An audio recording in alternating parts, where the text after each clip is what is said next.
અમદાવાદ પાસે પીપળજની કેમિકલ ફેક્ટરીના ગોડાઉનમાં લાગેલી આગ હવે કાબૂમાં આવી ગઈ છે।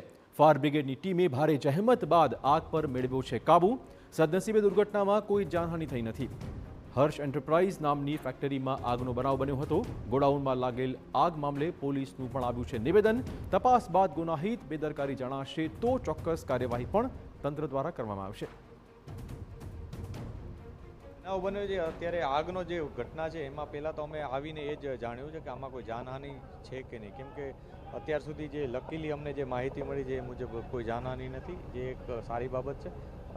આગના બનાવ અનુસંધાને અમે જે રજીસ્ટર કરી જાણવા જોગ અને એફએસએલ બોલાવીશું। એફએસએલ પોતાનો જે અભિપ્રાય આપશે, સાથે સાથે આના કેટલાક એક્સપર્ટ્સ હોય છે જે ફાયર ડિપાર્ટમેન્ટ પોતે પણ એક અભિપ્રાય અમને આપશે। આ ઉપરાંત ઇલેક્ટ્રિક ડિપાર્ટમેન્ટ, અન્ય ડિપાર્ટમેન્ટના અમે મદદ લઈશું અને એ પ્રમાણે જે પણ ઓપિનિયન આવશે અને એમાં કંઈ પણ જો ગુનાહિત કૃત્ય જણાશે તો એ મુજબ કાર્યવાહી કરશું, અથવા જે પણ પ્રકારની રિપોર્ટ આવશે એ મુજબ કાર્યવાહી કરવામાં આવશે।